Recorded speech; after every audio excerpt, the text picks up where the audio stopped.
15년 11월 블레싱 새생명축제 전도축제 기간이 은혜 가운데 마치게 되었습니다. 이를 위해서 때로는 금식기도로 또 작정기도로 또 여러 가지로 힘썼던 여러분에게 그 수고의 아름다운 결실이 주님 앞에 서는 날 상으로 받고 이 땅에서도 주의 놀라운 은혜와 복을 여러분이 받는 귀한 역사가 있기를 주님의 이름으로 축복합니다. 오늘은 로마서 10장 13절에 17절 말씀을 중심해서 신앙과 구원이란 제목으로 말씀을 드리면서 함께 은혜 받는 시간 되어지기를 원합니다. 하나님께서 1600년 동안 40여 명을 통해서 하나님의 말씀인 성경을 기록했습니다. 구약은 예수님 오시기 이전에 기록된 책이고 신약은 예수님 오신 후에 기록된 하나님의 말씀입니다. 최초로 모세를 통해서 창세기, 출애굽기, 레위기, 민수기, 신명기라고 하는 이 귀한 하나님의 말씀을 성문화에서 최초로 기록하게 했어요. 그게 기원전 1440년 내지 50년경에 이 모세우경을 모세를 통해서 기록하게 해서 마지막 요한계시록을 반모섬에서 사도 요한이 주 95년경에 하나님 말씀이 기록되어서 약 1600년 동안 거의 36명에서 40명의 동원해서 하나님께서 하나님의 말씀을 장대한 하나님의 귀한 말씀 드려야 할 자는 인간이고 또 쓰신 분은 여호와 하나님 그리고 그게 쓰임받은 사람이 오랜 기간 동안 쓰여졌습니다. 이미 하나님 말씀이 이 하나님의 말씀이 하나님의 계시로 되었다는 사실은 성경 저자가 다르고 저자의 지적 수준이 다르고 환경이 다르고 조건이 다른데도 꼭 한 오케스트라에서 한 연주자에 의해서 모든 다른 악기들이 똑같은 곡을 연주하는 것처럼 통일성이 있고 조화를 이루고 있다는 사실입니다. 세상에 어떤 책에서도 이런 놀라운 기적적인 역사가 있을 수가 없는데 이런 놀라운 역사가 있을 수 있었던 것은 계시자가 하나님이기 때문입니다. 하나님이 시대를 초월해서 사람을 초월해서 유무식을 초월해서 직업을 초월해서 하나님이 하나님의 뜻을 성경을 통해서 기록하게 했어요. 우리가 사람이 사람에게 편지를 보낼 때도요. 분명히 목적이 있어서 그리고 그 편지를 목적이 있어 보내는 사람에게 보내는 거예요. 모든 편지는 발신자가 있고 수신자가 있습니다. 그리고 발신자가 수신자에게는 목적이 있어서 편지를 보내는 겁니다. 그리고 그 편지 쓴 목적 가운데서 우리가 요사이 카톡하는 것처럼 간단하게 요점만 제한되어 있는 문자를 보내는 것처럼 전보처럼 우리가 편지를 그렇게 쓰진 않아요. 그 편지에는 목적이 어떤 중요한 목적이면 중요한 목적을 위해서 여러 가지 인사말이나 들 수 있으면 좋은 감정과 좋은 일들 필요한 모든 것들을 다 첨부해서 기록되는 것처럼 성경에는 많은 여러 가지 정치적인 거, 문학적인 거, 사회적인 거, 또 여러 가지 초대교회나 이스라엘 백성들이 여러 가지 문제를 많이 담고 있지만은 핵심은 딱 한 가지예요. 성경을 기록하기 위해서 하나님의 목적이 있어요. 사람도 편지를 보낼 때는 목적을 가지고 편지를 보내는 것처럼 하나님이 이 하나님의 말씀인 이 성경을 기록하게 하신 목적이 있습니다. 그 목적을 성경 두 구절에서 우리에게 너무나 분명하고 자명하게 말씀하는 말씀이 있는데 요한복음 5장 39절 말씀 내용에 보면은 우리 보겠어요. 너희가 성경에서 영생을 얻는 줄 생각하고 성경을 연구하거든 이 성경 곧 내게 대하여 증언하는 것이라. 성경 기록 목적입니다. 하나님이 1600년 동안 40명을 통해서 이 성경을 기록한 목적이 뭐냐? 이걸 딱 한마디로 요한복음 39절에서 얘기했어요. 너희가 이 말은 유대인들입니다. 하나님의 백성을 향해서 말씀한 말씀이고 성경에서 이 말은 이미 유대인들을 향해서 기록될 때 이 말씀은 신약 성경은 완성되지 않았을 때예요. 그러니까 구약 성경, 성경에서 말은 구약 성경, 말라기까지, 창세기에서 말라기까지를 여기서 성경에서 영생을 얻는 줄, 영생은 뭘까요? 구원, 천국을 의미합니다.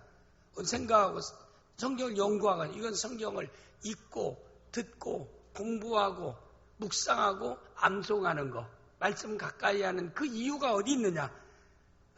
연구하거니와 이 성경, 너의 영생을 위해서 성경을 이렇게 너희가 가까이 하지만은 사실 성경을 주신 목적은, 영생은 나 예수 그리스도를 통해서 얻는 것이다. 곧 내게 대하여 증언하는 것이다. 내게 누구요?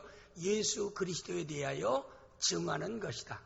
근데 성경은 우리의 영생, 우리의 구원, 천국을 위해서 우리에게 성경이 기록되고, 우리로 하여금 영생을 얻게 하고 생명을 얻게 하고 구원을 얻게 하고 천국 들어가게 하기 위해서 이 성경을 기록했는데, 이렇게 들어가게 할 수 있는 그 중보자는 오직 예수 그리스도다라고 하는 것을 증거하기 위해서 이 성경이 기록. 그래서 성경은 누구 증거예요? 예수 전하고 있는 거예요. 예수님이 우리의 구원자다. 예수를 통해서는 우리가 죄사함 받고, 예수를 통해서만 하나님의 자녀되고, 예수님을 통해서만 하나님 나라에 갈 수 있다라고 하는 것을 기록하고 있는 것이 성경의 목적입니다. 어떤 사람은 기독교가 사랑이다, 겸손이다, 이타적인 삶을 사는 것이다, 성실한 삶을, 그건 다 부수적인 거예요. 핵심은 예수 믿고 자녀되고 천국 가는 겁니다. 예수 믿고 자녀되고 천국 가는 것을 기록하기 위해서 이 성경을 기록한 것이다라고 말씀하고 있습니다. 그리고 요한복음 20장 31절에서 분명히 또 얘기해서 다 같이 합독합니다. 오직 이것을 기록하면 너희로 예수께서 하나님의 아들 그리스도이심을 믿게 하려 하며, 또 너희로 믿어 그 이름을 힘입어 생명을 얻게 하려 함이라. 또 너무나 분명히 또 얘기하고 있잖아요. 오직 이것을 기록하면, 이건 구약 신약 다 얘기합니다. 오직 이것들을 기록한 것은 너희로, 이건 우리 사람을 향해 너희로 예수께서 하나님의 아들 그리스도이심을 믿게 하려 함이라. 하나님, 요한복음서 하나님이 세상을 이기면서 독생자를 주셨으니, 하나님이 보낸 독생자는 유일하신 분이라 이 말입니다. 하나님이 구원을 위해서 하나님의 아들 그리스도라는 말은 기름 부음 받은 자, 구원을 위해서 유임받고 오신 분, 누구나 그리스도가 될 수 있는 게 아니에요. 예수님만이 그리스도가 될 수 있다. 그래서 예수란 말은 하나님의 그리스도라는, 우리의 구원을 위해서 이 땅에 오신 분이 예수님이시다라는 것을 믿게 하려 함이요. 왜 우리를 믿게 해요? 또 너희로 믿고, 너희로 예수를 믿고 그 이름을 힘입어 생명을 얻게 하려. 생명, 구원, 영생 다 똑같은 말이에요. 영생을 얻으리라, 구원을 얻으리라, 생명을 얻으리라. 요한복음 3장 16절에서 뭐라 해서 하나님이 세상을 이처럼 사랑하사 독생자를 있는 저를 믿는 자마다 멸망치 않고 영생을 얻게 하려 함이라. 요한복음 5장 24절에 또 내가 진실로 너에게 내 말을 듣고 나 보내신 이를 믿는 자는 영생을 얻었고 심판에 이르지 아니하나니 사망의 생명으로 옮겼느니라. 사망에서 생명. 또 사도행전 16장 31절에 가로되 주 예수를 믿으라. 그리하면 너와 내 집이 구원을 얻으리라. 그러니까 성경에 영생이란 말과 생명이란 말과 구원이란 말은 똑같은 동의어입니다. 뜻이 똑같아요. 의미가 똑같다 이 말입니다. 생명이나 구원이나 영생 다 똑같은 말이에요. 그래서 그걸 다른 각도에서 영생을 얻으리라, 생명을 얻으리라, 구원을 얻으리라 이렇게 성경에서 우리에게 말씀하고 있는데, 그리스도를 우리로, 예수 그리스도를 믿고 우리로 하여금 영생을 얻기 위해서 예수 그리스도를 땅에 보냈다라고 말씀하고 있어요. 그래서 사도행전 4장 12절 말씀 내용에 보면은 시작, 다른 이로서는 구원을 받을 수 없나니 천하 사람 중에 구원을 받을 만한 다른 이름을 우리에게 주신 일이 없음이라 하였더라. 66권 어디를 봐도요, 오직 구원은 누구를 통해서만? 예수 그리스도를 통해서만. 하나님이 인간 구원을 위해서 예수 그리스도 말고 다른 자를 하나님이 보낸 일이 없다. 예수 말고 구원 얻을 자가 아무도 없다라고 하는 것을 분명히 성경에서 우리에게 말씀하고 있는 것입니다. 물론 예수 그리스도가 되시는 이유가 있어요. 그 우리의 구원자가 될 수 있는, 그리스도가 될 수 있는 이유는 다른 사람이 할 수 없는 일을 오직 예수 그리스도만이 해냈어요. 그분이 다른 건 뭐예요? 무죄하신 분이에요. 성령으로 잉태되었어요. 아담의 먼지는 인류의 대표로서 아담의 죄를 보면서 아담의 혈통을 통해 태어난 모든 사람은 죄인으로 태어나는 겁니다. 모든 사람은, 그런데 예수 그리스도는 아담의 혈통이지만은 그는 성령으로 잉태되었어요. 초자연적으로 이 땅에 오신 분입니다. 그런데 왜 똑같이 마리아는 여인의 태를 통해서 왔느냐? 완전한 인간으로 와야만이 죄를 담당하기 위하여 죄에 대한 형벌을 담당해 피 흘림 사망을 짊어질 수 있다. 대신할 수 있다. 그래서 예수님이 마리아라는 여인의 그 태를 이용해서 이 땅에 오신 것은 온전한 사람으로 이 땅에 와서 우리의 죄를 담당하기 위해서, 죄를 짊어지기 위해서. 그래서 예수 그리스도의 동정녀 탄생은요, 우리에게 너무나 중요한 진리입니다. 성령으로 잉태됐다는 것은 너무나 중요한 진리입니다. 때로는 신신학자들 가운데 그리스도의 성령으로 잉태된 게 뭐가 그렇게 중요하냐, 이건 비과학적이다. 과학적으로 설명하지 못할 일이 성경에 얼마나 많습니까? 우주 만물을 하나님 무엇으로 창조했어요? 말씀으로. 과학적으로 어떻게 증명하겠습니까? 세상에 우연한 건 하나도 없어요. 우연한 일은 하나도 없다는 말입니다. 원인이 있어야 결과가 있는 거라 이 말입니다. 우주 만물의 창조는 하나님이 말씀으로 창조했고, 기적의 역사를 우리가 어떻게 과학적으로 증명할 수 있어요? 물을 포도주 만드는 걸 어떻게 증명할 수 있어요? 떡 5개 물고기 2마리 가지고 5,000명이 배불리 먹고 12관계를 거두었다는 걸 어떻게 증명할 수가 있습니까? 성경에 과학적으로 증명할 수 없는 일이 수없이 많아요. 어떤 사람은 이건 비과학적이다, 비논리적이라고 하는데 의심할 필요 없는 건 창세기 1장 1절을 믿으면 다 받아들일 수 있어요. 하나님의 말씀으로 천지를 창조하시니라. 말씀으로 창조하신 하나님 못할 일 없어요. 사람으로 생각하니까 이게 비과학적이다, 비논리적이다 이렇게 얘기하지, 하나님 앞에는 그런 게 없어요. 하나님은 다 하실 수 있는 분이신 줄을 믿습니다. 성경은 하나님의 역사를 기록한 것이지 인간의 역사를 기록한 게 아니에요. 하나님이 사람을 통해서 역사했던 역사는 하나님의 역사예요. 다윗이 우리가 잘 아는 대로 블레셋 골리앗에게 나갈 때는 자기가 나가서 싸운다라고 하지 않았어요. 너는 나와 싸우는 게 너는 여호와 하나님과 싸우는 것이다.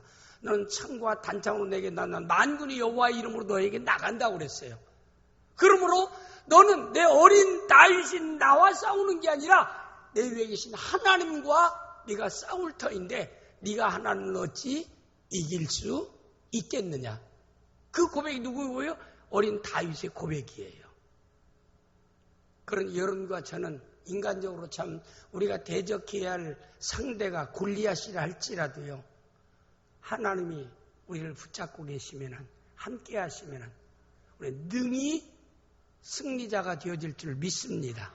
능히 극복할 수 있는 줄을 믿습니다. 성경에 나는 이사야 43장에 좋아하는 말씀이 있어요. 지렁이 같은 너 야곱아. 또 지금 세 번째는 버러지 같은 너 야곱아.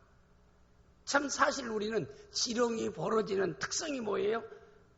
우리가 성화되지 못한 사람이고, 그 다음에 지렁이같이 밥을 꿈틀거릴 수밖에 없는 무능한 자라 이 말입니다.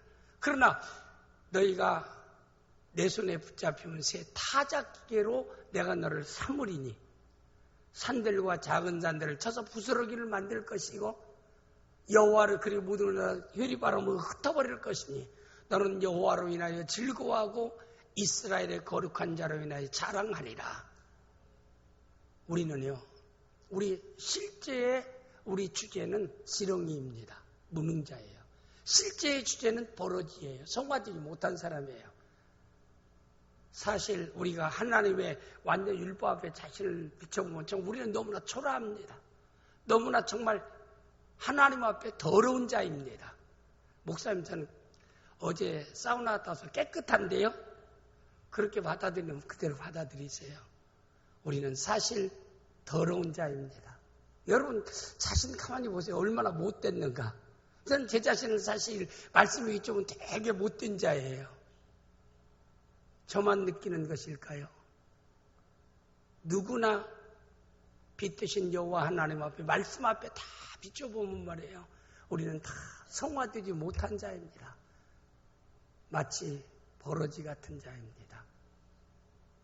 그러나 하나님이 여러분과 저를 사랑하사 독생자 예수 그리스도를 이 땅에 보내시고 우리가 인류의 대표로도 범했던 모든 죄를 그리스도를 통해서 대신 감당케 하시고 우리를 죄악 가운데서 의로운 자로 하나님이 칭의 의로운 자로 세워주신 줄을 믿습니다. 히브리 10장 38절에서 오직 나의 의는 믿음으로 말미암아 살리라. 우리를 그리스도를 믿는 사람을 하나님 의인으로 인정하는 거예요. 행위를 보고가 아니에요. 믿음을 보시고 의인으로 인정하시는 거라 이 말입니다. 그리스도 때문에 그리스도의 십자가의 보혈로 우리는 하나님 앞에 의로운 자로 인정을 받는 자가 되어진 줄을 믿습니다. 하나님의 은혜예요. 그래서 이미 그리스도는 다른 인간과 세계에서 유일하게 성령으로 잉태되신 분이에요. 그래서 예수 그리스도는 성령으로 잉태되었기 때문에 죄가 없는 분이에요. 인류의 대표자인 아담의 원죄가 전가되질 않아요. 예수님에게는 무죄한 자예요. 우리는 다 아담의 원죄가요. 우리는 참 우리가 죄인 된 것은 누구 탓이에요? 내가 죄로 만 탓이 아니라 조상 탓이에요. 그 말이 참 얼마나 이렇게 들어맞는지 몰라요. 내가 이렇게 죄인 된 것은 조상 탓. 인류에 대해서 아담 그 할아버지 한 분 때문에 우리가 사실 사망 가운데 처하고 인간이 비극적인 삶을 살아가는 거예요. 이거 참 어쩔 수가 없어요. 그렇잖아요. 어떤 때 어렸을 때는 그렇지. 야, 미국인들이 트럭 가지고 이렇게 막 미국인들이 가면 막 우리가 그 초콜릿 같은 걸 찾고 막 여기서 헬로우 초콜릿 기브미 하면서 우리가 어렸을 때 따라가던 생각이 나요. 그러면 막 초콜릿도 막 던져주고 그러면 껌 던져주고 초콜릿 던져주면 얼마나 좋은지. 미군 차만 나타나면 헬로우 초콜릿 기브미 하면서 우리가 따라다니던 게 지금도 생각납니다. 그때 제가 생각한 것 중에 하나가 뭐냐면 야, 나는 왜 가나안 대한민국에서 태어났을까? 아메리카는 미국에서 태어났으면 난 저렇게 미군들 앞에서 배고파가지고 초콜릿 하나 얻어먹으려고 막 기브미 하면서 헬로우 하면서 이렇게 뛰자 하나 주면 막 정신없이 이러지 않는 자가 될 텐데, 때로는 경제적으로 좀 압박고 어렵다 할 텐데, 내가 이병철의 아들로 태어났으면 얼마나 좋을까? 왜 이렇게 가난한 아버지 밑에 내가 태어났을까? 혼자 이제 생각해 본 적이 있어요. 이제 참 그게 좀 사람이 좀 들떨어져서 그런 생각을 했지요. 모든 게 하나님의 은혜인데 지금 생각하면 하나님의 은혜예요. 내가 나되게 할 수 있는 것들은 또 우리 아버지, 좀 재산 없는 아버지를 통해서 태어났고 그런 것들이 또 예수 믿을 수 있는 계기가 되어지고 다 그래요. 예수님도 그랬잖아요. 부자가 천국 가긴 약하고 하는 그들은 어려우리라. 부자 되면은 예수 믿기가 어렵다라고 말씀했어요. 왜? 물질로 마음이 가득 차 있기 때문에 그리스도를 영접할 마음이 생기지 않기 때문에 그런 거라 이 말입니다. 부자는 지옥 간다는 말은 아니에요. 이 세상적인 경제적인 것들은 우리가 그럴 신앙생활 할 때도 보면은 거의 성경의 역사를 봐도 어려울 때는 믿음 생활을 다 잘했어요. 성경에 나온 인물들이. 그러나 등 따숩고 배부를 때 그들이 자꾸 세상의 유혹에 빠졌어요. 다윗도 어려울 때는 얼마나 믿음 생활 잘했습니까? 그러나 궁궐에서 태평대를 이루면서 전쟁에서 막 백전백승하고 그럴 때 그가 바세바의 유혹을 받아서 그 유혹에 떨어지는 그런 처담한 결과가 평안할 때, 넉넉할 때, 존귀한 삶을 살 때. 그래도 믿는 성도는요, 어려울 때는 말 안 해도 신앙생활 잘해요. 그러나 좀 잘 될 때, 평안할 때, 강건할 때, 넉넉할 때 우리는 더욱더 겸손한 자가 되어지고 은혜를 알아서 정말 하나님의 은혜인 줄 알고 겸손하게 감사할 수 있는 성도가 되어지고 더 근신하고 경건된 삶을 살아가는 성도들이 되어야 될 줄을 믿습니다. 그래서 그리스도만이 유일한 구원자가 되어진 이유는 그는 성령으로 잉태되어서 죄가 없는 분이기 때문에 죄가 없는 분이 십자가에서 처형당할 죄인이 아니에요. 그래서 분명히 흉악한 범죄자가 예수의 골고다 십자가 양쪽에 서 있을 때 한편 강도가 예수님이 당신이 메시아고 하나님의 아들이고 그리스도라면 당신이 이 십자가에서 내려오고 그리고 우리를 내려오게 하라. 그럼 우리가 당신을 메시아로 믿겠다 하니까 한편 강도가 그래요. 너나 나는 십자가형을 받고 죽어야 할 합당한 죄를 범했지만은 이 가운데 있는 이분 예수님은 결코 우리와 다르다. 죄를 범한 일이 없느니라 하면서 한 강도를 책망하고 마지막 운명 직전에 주님을 부르면서 나를 기억하소서. 주님 나라에 임하실 때 나를 기억하소서라고 주님께 구원을 간청할 때 너도 나와 함께 낙원에 있으리라. 마지막 죽기 직전에 예수님을 구주로 영접하고 그가 낙원 천국에 들어가고 생명을 얻는 놀라운 역사가 있었던 것처럼 예수 그리스도 그 십자가에 죄패가 없어요. 유대인의 왕 예수 이렇게 썼어요. 다른 죄수들은 무슨 죄인 누구라고 썼지만은 예수님의 십자가에 죄패를 쓸 수가 없어요. 죄가 없기 때문에. 그 유대인의 왕 예수 이렇게 기록된 겁니다. 죄 없는 분이 왜 십자가에서 그 엄청난 비참한 처형을 당했어요? 우리의 죄를 대신 담당하시기 위해서. 죄로 인한 형벌과 저주, 내가 죄로 인해서 받아야 할 지옥 형벌과 저주를 예수님이 십자가에서 대신 담당하셨다 이 말입니다. 내가 받아야 할 죄의 형벌을 누가 대신 담당했어요? 예수님이 담당하셨다. 그래서 내 죄를 담당하신 분이 예수님이기 때문에 이 땅에서 자기의 죄 때문에 자기 죄 문제로 죽었지 남의 죄를 대신 짊어지고 이렇게 형벌당해서 죽은 자는 없어요. 오직 예수 그리스도 한 분입니다. 그리고 예수 그리스도가 특별한 이유 중에 하나는 불교의 석가모니는 살다가 그냥 자기 죄로 죽었어요. 예수의 죽음은 인류의 죄를 대속하기 위해서 짊어지시고 돌아가신 분이시라는 거. 그 다음에 예수님은 사망 권세를 이기셨어요. 3일 만에 다시 살아나셨어요. 죽음을 이긴 자는 아담 이후로 아무도 없어요. 예수 그리스도 한 분입니다. 그리스도는 율법과 죄와 마귀와 사망에서 이미 해방되신 분이에요. 구원하신 분입니다. 극복하신 분이에요.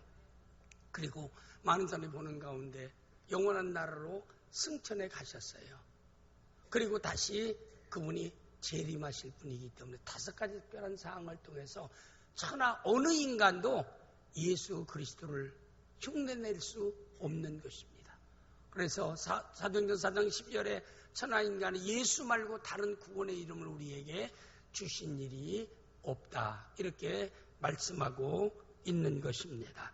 그래서 오직 성경을 기록한 이유는 예수님이 그리스도요 하나님이 구원을 위해서 보내신 자라는 사실을 그를 믿어서 영생 구원 생명을 얻게 하기 위해서 이 성경이 기록된 것이다.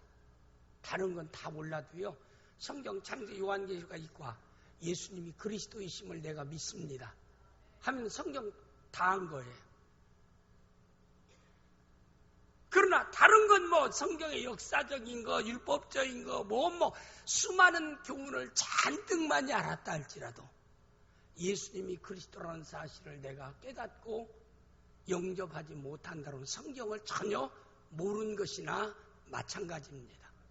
내가 누구를 위해서 편지를 보냈는데 내가 목적대로 다른 건 다 기억하면서 필요한 목적을 기억하지 못하고 삶에 적용하지 못한다면 그건 편지 헛보낸 거라 이 말입니다. 우리는 성경 가운데 꼭 알아야 될 것은 예수가 그리스도요. 그를 믿어서 영생과 구원과 생명을 얻는다는 사실을 알았으면 성경을 다 안 것이고, 그 뒤에 우리가 하나님의 자녀로서 이 땅에서 어떻게 살아야 하나님이 기대한 삶을 살 것인가라고 하는 것을 모든 사건과 교훈과 또 하나님의 말씀을 통해서 우리에게 하나하나 구체적으로 기록하고 있는 것들이 성경 속에 다 담겨져 있습니다. 그래서 성경을 강의하는 설교학 교수들이 항상 강단의 설교 가운데 예수 그리스도가 빠진 설교는 그건 생명이 없는 설교다. 그건 설교를 잘못한 것이다. 사실 우리 동사 목사 설교를 내가 들을 때마다 내가 저건 참 예수님의 십자가가 빠질 데가 없어요. 무슨 설교를 해도 꼭 예수의 십자가가 꼭 들어가요. 오늘 또 뭐 하나님의 사랑에 대해서 뭐 그냥 딸이 어쩌고 누가 어쩌고 얘기 다 하는데 그 가운데 가만히 보면 누가 들어가요? 예수의 십자가. 하나님이 예수의 십자가를 통해서 그 사랑을 우리에게 확증해 주셨다는 것을 넣고요. 그러니까 설교 다 뭐 다른 건 다 잊어버렸지만 예수의 십자가를 통한 하나님의 사랑을 내가 확증할 수 있다는 사실을 오늘 하나님의 사랑에 대해서 바로 용산 16절에서 말하고 있다는 것을 알았으면은 설교를 잘 들은 거예요. 설교 가운데서는 뭔 말하든 예수님만 들었으면 잘 들은 거예요. 어떤 설교든지 그 메시지 가운데 예수님만 들었으면 잘 듣는 설교입니다. 그러니까 예수 없는 설교는 그건 다른 데 가서 다 들을 수 있는 거예요. 불교의 경전 가운데 다 있어요. 사랑에 대해서 다 있어요. 부모 공경에 다 있어요. 정직한 삶에 대해서 다 있어요. 이타적인 삶에 대해서 다 있어요. 지혜로운 삶에 대해서 다 있어요. 다른 데서 들을 수 없는 건 뭐예요? 예수 그리스도에 대해서 들을 수 없어요. 왜? 예수님이 그리스도다. 우리의 구원자다. 그를 믿어서 우리가 영생을 얻고 구원을 얻고 천국 들어간다. 이걸 성경에서 기록하고 있으니까 모든 설교에서 예수 믿는 사람은 정직해야 합니다. 진실해야 합니다. 예수 믿는 사람은 또 우리가 어떤 성실하게 어떤 일을 해야 됩니다. 예수 믿는 사람은 부지런해야 됩니다. 예수 믿는 사람은 지혜로워야 됩니다. 예수 믿는 사람은 또 이타적인 삶을 살아야 됩니다. 라고 할 때 항상 이타적인 삶, 겸손한 삶, 성실한 삶, 부지런한 삶, 지혜로운 삶 이전에 예수 믿는 사람은 예수 믿는 것이 중요한 거라 이 말입니다. 예수 믿는 것이 중요하다 이 말입니다. 근데 예수 빠진 모든 것들은 다른 데서 다 들을 수 있는 거예요. 하나님이 성경을 기록한 이유는 예수님이 구원자라는 사실을 우리에게 증거하기 위해서 기록된 것이라는 사실을 꼭 우리가 알아야 합니다. 그래서 오늘 저는 여러분에게 이 말씀을 통해서 예수 신앙과 구원, 이건 믿음과 구원에 대해서 오늘 여러분에게 말씀을 드리려고 하는데, 신앙과 구원, 믿음과 영생 이란 제목으로 말씀을 드리는 가운데 우리 인간에게 가장 소중한 건 뭘까요? 믿음을 통한 구원, 신앙을 통한 구원입니다. 지난 주일은 제가 절임 전에 거듭남, 중생에 대해서 말씀을 드렸습니다. 거듭나는 것, 중생과 믿음, 신앙과는 떨어질 수 없는 중요한 관계가 있습니다. 믿음 없이 거듭남이 없어요.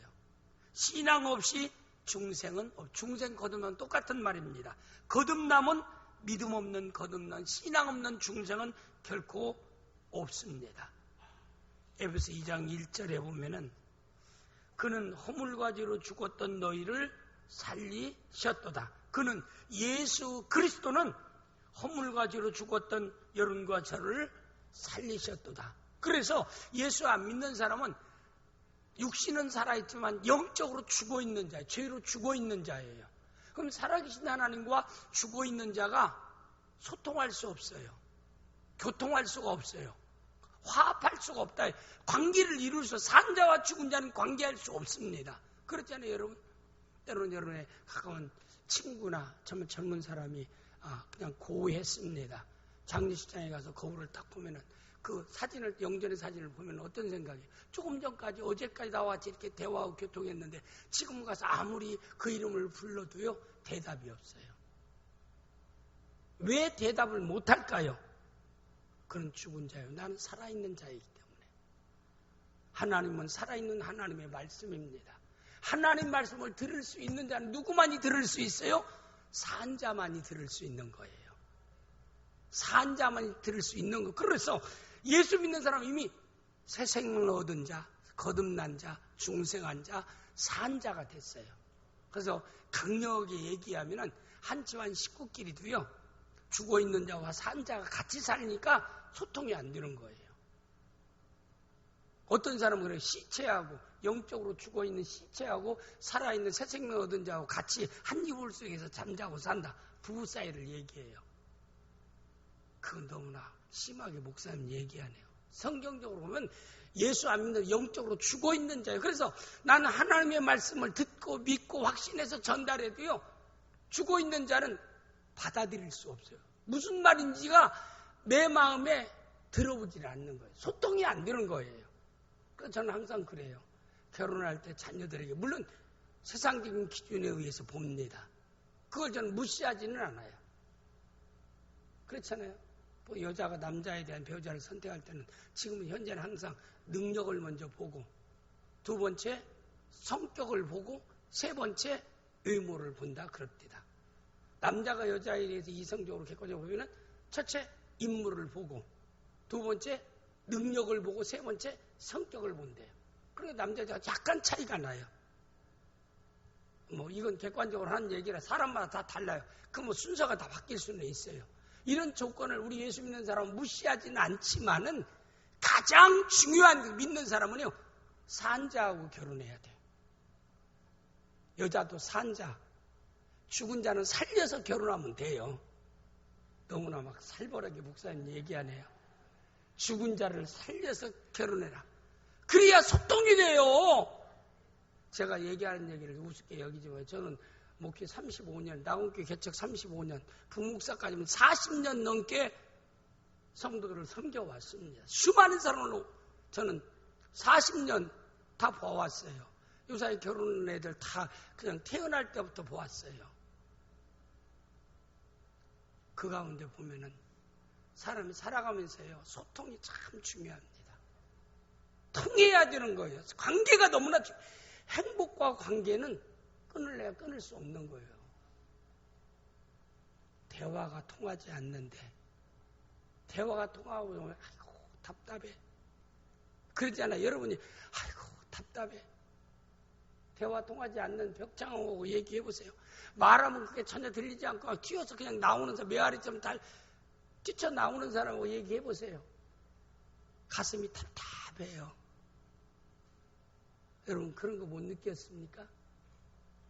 별로 여러분이 뭐 천국과 내세에, 천국에 대해서 별로 관심을 가지고 세상적인 것에 관심을 가지니까 뭐 그 정도는 내가 그래도 잠재하고, 그건 내가 아주 그냥 인정하고 당신 나 좋아서 당신 이건 정말 착각입니다.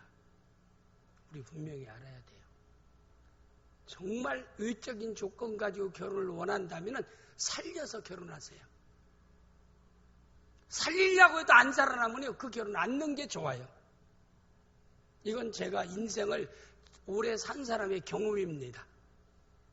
인간이 별거 아니에요. 우리는 이 세상으로 끝난다면 악작스럽게 세상적인 조건 따져야겠지만 그렇지 않습니다. 세상의 부귀영화를 누렸던 솔로몬도 인간의 육체는 불과하고 그 영혼은 불과 꽃과 같은 것이라고 말씀했어요. 저는 제 마음은 항상 지금도 10대예요. 근데 거울을 보고 제가 실망해요. 마음은 10대인데 거울을 보고 실망한다 이 말입니다. 왜 그럴까요? 내 나이가 사랑하기 좋은 나이인데 그렇게 얘기한다고 그 나이입니까? 아니잖아요. 참 얼마나 참요. 참 세월이 화살같이 지나갔는지요. 참 제 나이, 생년의 나이를 볼 때마다요. 참 우리 가족들은 나보고 나이 얘기하지 말라고 하는데 여러분이요. 여러분 나이 한번 주민등록 내놓고 한번 다시 보세요.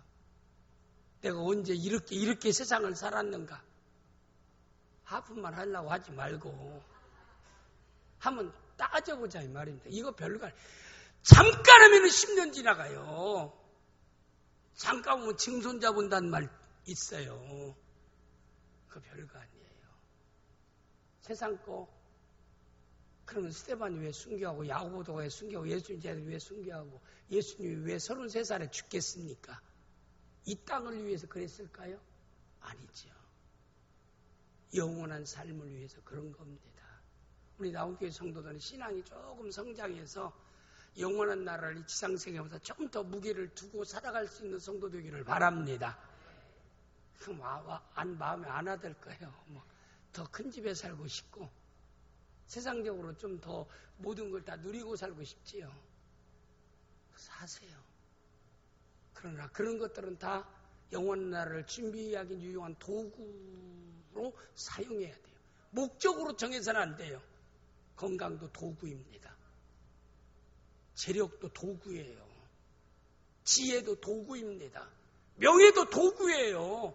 그렇잖아요. 사실 영향력을 행사할 때는 아무래도 돈 더 있으면 영향력이 더 따르는 거예요. 영향력은 두 가지예요. 선한 영향력과 악한 영향력. 제가 객관적으로 얘기하는 건 선한 영향력을 끼치는데 돈이 필요하더라 이 말이에요. 그래서 우리 나온교회 성도 다 부자 되기를 원합니다. 재벌 되기를 원합니다. 그럼 오승일 목사님 설교하고 약간 다른 것 같다. 아니에요. 다 똑같은 맥락이에요. 왜? 영원한 나라를 위해서 세상의 모든 것들을 우리 영원한 나라의 소중한 것 세상의 것에 눈이 뒤집혀가지고 영원한 세계를 보지 못하는 자가 되지 말라 이 말입니다. 성숙한 성도의 삶에 대해서 얘기하는 겁니다. 그러나 우리가 유용한 도구로 항상 그러잖아요. 여러분 건강을 잃어보세요. 믿음을 따라 헌신하고 싶어도 못하는 거예요. 재력이 없어서 항상 내일 아침 끼니도 하나님이 만나를 주지 않으면 살 수 없는 그런 지경이라고 생각해 보세요. 다른 사람이 도움의 손길이 필요한 사람이라고 해보세요. 어떻게 선한 일을 할 수 있겠는가? 선교사 한 사람을 파송하는데도요. 기도의 후원자만 돼서는 안 된다 이 말입니다. 물질의 후원자가 반드시 있어야 돼요. 세계에서 가는 선교사를 많이 파송하는 나라가 미국입니다. 미국을 하는 경제적으로 복을 줄 수밖에 없는 거예요. 왜? 세계 선교사들을 가장 많이 파송하니까. 두 번째 포르테이즈로 가장 많이 파송하는 나라가 대한민국이에요. 그러니까 아시아에서 60년 전에 전쟁에 참가한 잿더미에서 GNP 70불에서 3만 불에 육박된 경제 GNP가 올라갈 수 있는 것도 우연한 게 아닙니다. 실제적으로 세계 역사 가운데 선교사를 한국 교회가 가장 많이 파송하고 미국 다음에 한국이에요. 한국의 경제적인 기적은요. 하나님의 축복입니다. 왜? 선교하는 일을 위해서 쓰기 때문에 그런 거예요. 소수가 이렇게 쓰더라도 선교하는 선교사 파송하는 건 우리가 그들을 위한 선교회를 지원해야 돼요. 우리가 사마리아 강도 만난 사람에 대해 성경에 보세요. 사마리아 사람이 재력이 없다라고 하면 자기도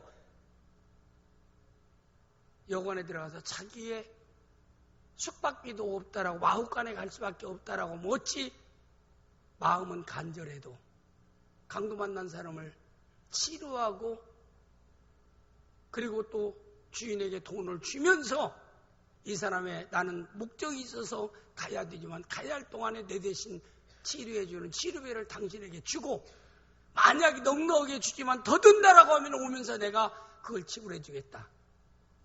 그 내용 가운데 사마리아 사람의 사랑의 배후에 뭐가 있어야 돼요? 뭐니 해도 뭐니가 있어야 된다 이 말입니다. 마음만 가지고는 할 수 있다고 생각되십니까? 아니에요. 마음 소중하지만은 그 마음을 실천할 수 있는 조건이 주어져야 됩니다. 이걸 위해서 우리 낙원 교인들이 건강하기를 주님으로 축복합니다. 물질이 넉넉하기를 주님으로 축복합니다. 직장에서 아무래도 말단사원보다는 성실하게 성장해서 오너가 되어지는 복이 있기를 주님의 이름으로 축복합니다. 이건 그 이름을 통해서 그 직책이 영광 돌리는 게 아니에요. 그만큼 밑에 사람이 윗사람을 전도하기는 어려워도 윗사람이 밑에 사람에게 자네 다음 주일 뭐 하나 부탁이 있는데 무슨 일이에요? 다음 주일 우리 교회에서 블레싱 하는데 이달에 나는 아무래도 데리고 가자고 해서 자네라도 데리고 가지 가려고 하네 하면은 아니 사장이나 인사관리하는 위에 사람이 그 얘기하는데 다른 일 있어 다 캔슬하고요. 그 사람 따라서 가서 앉아서 말씀 듣다가 예수 영접하는 역사가 있을 줄을 믿습니다. 근데 밑에 사람이 사장님이나 부장한테 말단사원이 내가 부탁이 있는데 뭐냐? 다음 주에 우리 교회 블레싱 있는데 가서 같이 예배 참 네가 나를 어떻게 알고 이런 얘기를 해. 종교는 자유야. 너나 믿으면 잘 믿어. 윗사람이 그렇게 얘기해. 그러나 윗사람은 자기의 생계 문제가 달려있고 승진 문제가 달려있고 잘못 명예퇴직도 당할 수 있다는 생각 때문에 묶여가지고 다음 주에 내 시간대 사는 계획이 있어 다 캔슬하고 그 영향 있는 사람을 따라서 교회에 가는 거예요. 어떤 사람은 전도를 하도 안 되니까 그 옛날에 지게꾼인데 당신 지게꾼 하루에 품삯을 얼마 번다. 그럼 내가 그 돈을 줄 테니까 나하고 한 2시간만 나하고 같이 있을 수 있느냐. 무슨 일이냐고 가서 앉아있기만 하면 된다고. 그러겠다고. 날짜부터 그 사람 딱 지게가지고 이제 무슨 일 시키라고 갔더니 지게를 다 벗어놓고 맡기고 나 따라오라고. 딱 따라가 보니까 교회로 들어가는 거예요.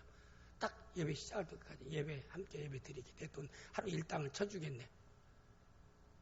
그러니까 1시간 반 정도 예배 드리고 하루 일당을 다 받으니까 얼마나 좋겠어요. 그 사람한테 감사합니다 하니까 다음 주일도 또 만날 수 있네. 만나지요. 몇 번 가다 보면서 말씀을 또 은혜 받으니까 그때는 제가 안 줘도 일당 안 줘도 제가 가겠습니다. 우리가요. 우리의 좋은 조건들은 이렇게 유용하게 사용하면 너무나 좋은 것들이에요. 근데 없으면 못해요. 제가 얘기하는 것들은 이런 것들이 삶의 목적이 돼서는 안 되고 영원한 나라를 준비하기 위한 유용한 수단과 도구로서 우리에게 필요한 이래서 우리가 하나님 앞에 건강도 기도하는 것이고 물질의 풍요로움도 기도하는 것이고 존귀하게 되는 것도 기도하는 것이지 이런 것이 목적이 되어서 기도하는 건 잘못된 거예요. 경제적으로 어려울 때 믿음 생활 잘하고 주일성 잘하다가 미국에서 그랬다고 처음에 미국에 처음에 가면 아무래도 소식은 교회에 가야 들으니까 거의 다 이제 외로우니까 교회 가서 말씀 듣고 이제 신앙생활하고 그러고 나서 또 교인들끼리 서로 물론 사고팔아 주니까 이제 교대도 되고 요 도움이 되니까 신앙생활하다 교회 집사도 되고 이제 교회에 이제 이렇게 되어지고 그런데 이제 돈을 많이 벌어서 이제 크게 되니까 시애틀 가는 데서는 큰 그 배 좋은 배 같은 거 이런 거 사가지고 꼭 하필 외국에서 토요일 날 오고 금요일 날 오면은 그 좋은 그 배, 시애틀 같은 데서 멋있는 배 같은 거 얼마나 멋있어요. 그런 데서 배 태우고 주일날 예배드리는 주일날 가서 낚시하러 다니고 구경시키러 다니기 시작합니다. 근데 가난할 때는 감히 생각도 못 하다가 물질 축복받으니까 주일날 교회 가지 아니하고 그냥 허세 때문에 한국에서 온 손님들이나 이런 사람 데리고 주일날 낚시하러 다니고 그래요. 그 중에 어떤 한 사람은 그러잖아요. 가서 이렇게 박스로 이렇게 박스에 이렇게 음식을 넣고 시애틀 한국에서 쭉 가다가 바람이 휙 불으니까 그 박스 하나가 떨어지니까 자기도 모르게 잡는다고 이렇게 하다가 꼬부라져서 들어갔는데요. 지금까지도 안 나온다고요. 여기가 웃은 얘기 같지만은 우리는요. 하나님이 좋은 환경, 좋은 조건 주시면 그것 가지고 하나님 더 잘 섬겨야 돼요. 무슨 얘기도야. 주 5일째니까 토요일을 갔다가 토요일째니까 주일날은 함께 교회 가자. 또 주일날 어떻게 했으면 월요일날 교회 가자. 이렇게 해야 되지요. 그래서 차라리 그런 사람은 가난하게 신앙생활을 잘하는 것이 부유한 자가 돼서 교회 멀리하는 것보다 훨씬 복된 생활이다라고 하는 자입니다. 그러나 주의를 성수하고 주어진 모든 물질을 가지고 교회에 섬기면서 봉사하면 훨씬 물질의 복을 받은 것이 더 복이다 라고 여길 수 있는 거라 이 말입니다. 이런 것들이 다 수단과 도구가 되어야 돼요. 목적이 돼서는 안 된다 이 말. 모든 목적은 영원한 나라하고 신앙이 유용한 믿음 생활을 잘할 수 있는 도구와 방편으로 사용할 수 있는 성도가 되어야 하는 것이라 이 말입니다. 그래서 우리 모든 성도들은 항상 우리 믿는 성도에게 가장 중요한 것은 영생, 구원, 천국, 이것이 가장 소중한 것입니다. 그러면 우리가 하나님의 구원 사역에 대해서 살펴보면은 중생, 거듭남은 하나님의 단독 사역입니다. 단독 사역이란 건 뭐냐면 이건 불강력적인 은혜라 이 말입니다. 거듭나게 하는 것은 불강력적인 은혜예요. 바람이 어디서 불어서 어디로 가는 것을 알 수 없는 것처럼 거듭남은 이와 같은 것이니라. 내가 선택에 의해서 거듭난 게 아니에요. 아이가 육신이 태어날 때도요. 아이가 선택해서 나오는 게 아니에요. 태어나게 하는 것은 순전히 산모의 적극적인 힘. 저는 나오는 것뿐이에요. 그래서 사산 죽은 아이를 이렇게 낳을 때는 굉장히 해산할 때는 힘들다. 왜? 죽은 아이는. 그러나 살아있는 아이는 부모가 힘을 쓸 때 나오는데 걔가 힘써서 나오는 게 아니에요. 그래서 병원에서 그 아이를 자꾸 나오라 했더니 애보야 너도 안에서 힘써. 엄마도 힘쓰니까 그렇게 해서 나오는 게 아니에요. 나올 때도 어떻게 해산할 때 보면 자꾸 누구에게만 힘쓰라고 얘기합니까? 산모에게. 출산하는 간호원이 의사들이 산모에게 좀 힘 더 쓰라고. 힘 더 쓰라고. 저는 아이 둘 낳는데 지켜보지도 않았지만은 거의 다 그랬잖아요. 힘 더 쓰라고. 그러니까 가까이서 남편을 팔을 잡기도 하고 어떤 사람은 그냥 머리를 붙잡고 야 나 머리 다 빠진다. 힘쓰려고. 막 힘쓰려고. 제가 얘기하는 중요한 목적은 산모의 힘을 통해서 한 생명이 태어나는 것처럼 우리가 거듭남과 중생은 하나님의 단독 사역이라는 거. 우리 편에서 볼 때는 하나님의 불강력적인 은혜로 우리가 거듭나게 되었다는 사실입니다. 그런데 신앙과 믿음은 뭐예요? 누구든지 주의 이름을 부르는 자가 구원을 얻어요. 그래서 부르는 주는 그리스도시요 살아계신 하나님의 아들이라고 신앙을 고백하는 행위는 인간적인 나의 고백이 있어야 돼요. 근데 그런 고백할 수 있도록 하는 것도 하나님의 은혜입니다. 그러나 그런 은혜를 받아 고백하는 일은 누가 해야 돼요? 내가 해야 할 일입니다. 하나님 인간을요 기계처럼 지지를 않았어요. 창세기 말씀 내용에 보면은 하나님 인간을 지을 때 2장 16절 17절 말씀에 보면은 여호와 하나님이 그 사람의 명하여 이르시되 동상학종 나무 열매는 내가 임으로 먹되 네가 선택해서 먹을 수 있지만은 선악을 알게 한 나무 열매를 먹지 말라. 내가 먹는 것은 반드시 죽으리라 하시니라. 하나님 먹지 못하게 처음부터 기계로 만들어 놨으면은 옆에 가면 막 무슨 전기가 나오든지 뭐가 나오든지 해서 접근하지 못하게 하는 그런 마음만 가지면 막 괴로워서 견딜 수 없도록 하나님이 기계처럼 딱 만들어 놨으면 보든 딱 눌러먹을 게 될 터인데 어떤 사람은 하나님 왜 그렇게 만들지 않았냐고 얘기하지만 그건 기계예요. 하나님은 우리의 인격을 주셨어요. 자유의지를 주신 것이라 이 말입니다. 선악과를 따먹지 않는 것이 하나님의 뜻입니다. 근데 따먹을 수 있는 자유의지도 인간에게 있어요. 그 대신 내가 행한 일에 대한 책임은 내가 져야 돼요. 그게 우리 구원론을 얘기할 때도 구원이라는 건 하나님의 은혜로운 역사인데 거듭남은 은혜로운 역사인데 거듭남을 위해서 신앙 고백을 하나님 나로 하여금 하게 한다 이 말입니다. 그건 나의 선택이기도 합니다. 그런 선택을 누가 그런 고백을 해요? 하나님의 은혜를 받은 자가. 에베소 2장 8절 9절에 너희가 그 은혜를 인하여 믿음으로 말미암아 구원을 얻으나 이것은 너에게서 난 것이 아니요 하나님의 선물이라.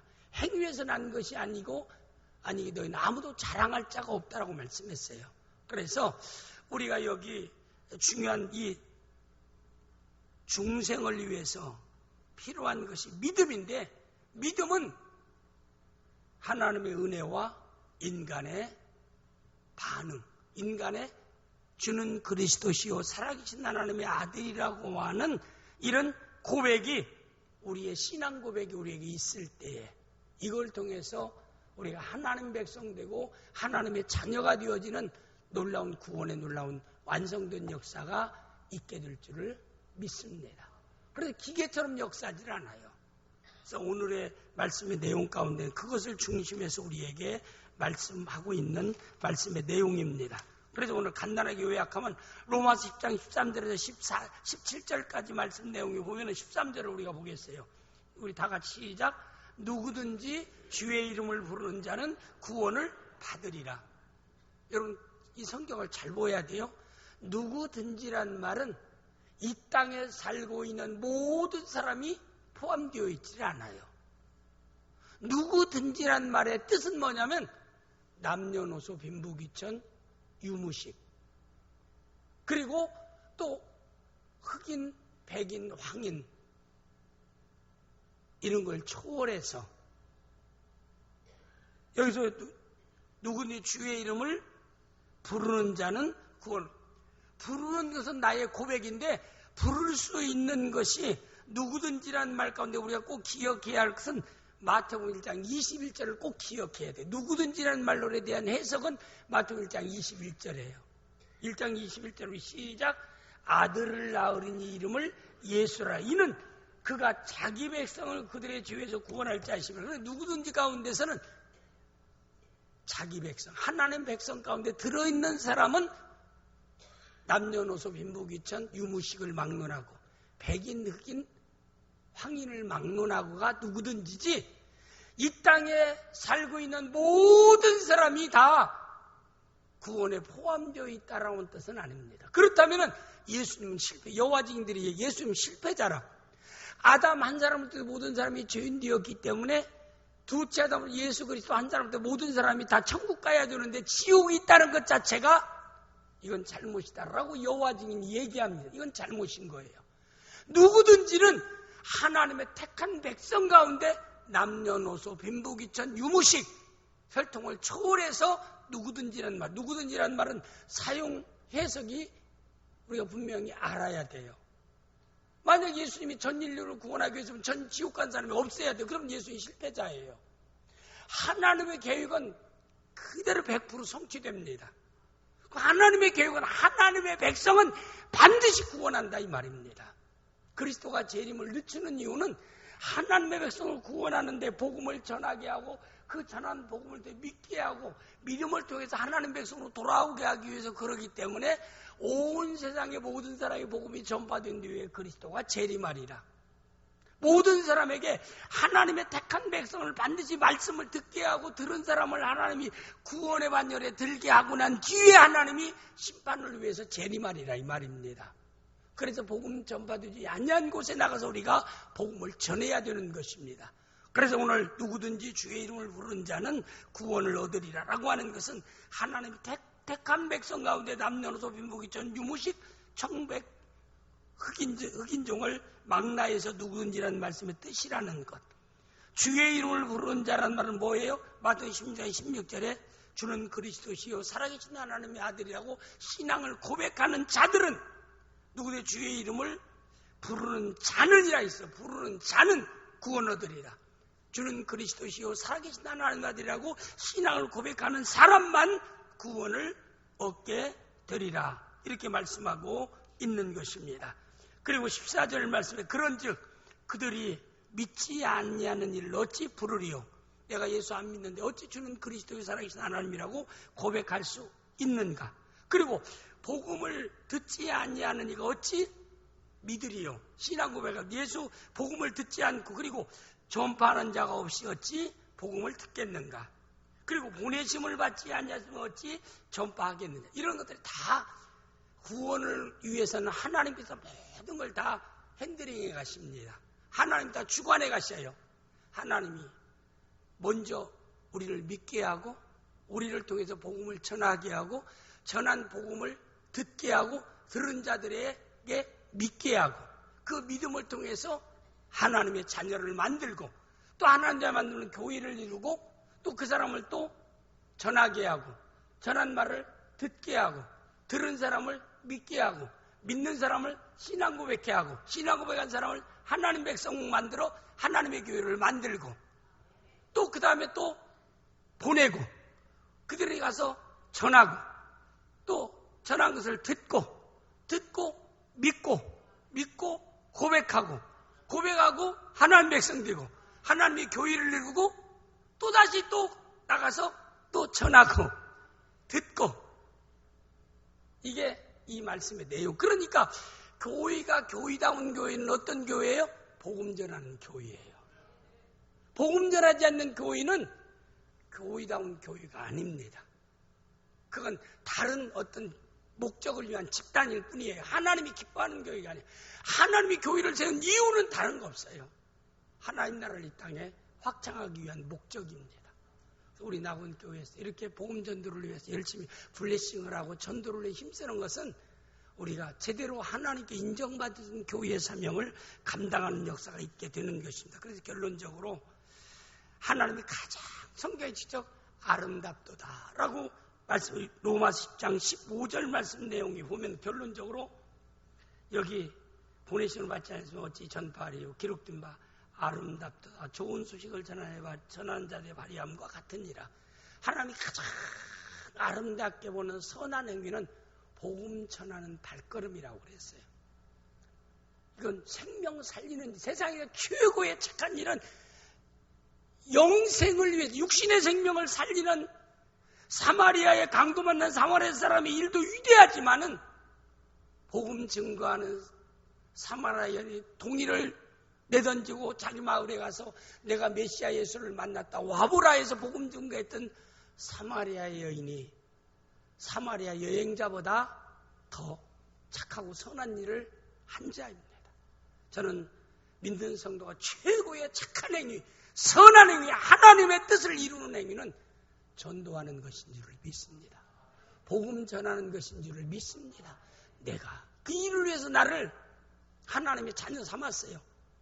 이것 때문에 하나님이 어제까지 오늘 이 시간까지 나를 살려놨어요. 내일 살릴지 죽일지는 주의 손에 달렸어요. 오늘 저녁에 가는 사람들도 있으니까 우리 교인들도 얘기하는 게 아니라 내일 눈뜨게 하는 이유는 뭐예요? 내일 여러분을 통해서 복음을 전하기 위해서 이것 놓치지 않기를 바랍니다. 여러 가지 사업하세요. 직장생활 하세요. 세상생활 하세요. 그러나 찬스가 날 때마다 반드시 예수 믿습니까? 안 믿는데요. 예수 믿고 구원받으세요.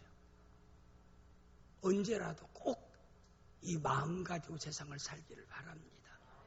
반드시 하나님의 손에 붙잡혀서 그렇게 살려고 할 때 하나님이 나를 살려놓는데 내가 너를 살려놓은 보람이 있다. 내가 너의 생명을 연장시킨 보람이 있다라고 말씀할 거라 이 말입니다. 우리 나온 교회에서 이런 삶을 살아갈 수 있기를 주님의 이름으로 축복합니다. 기도하겠습니다.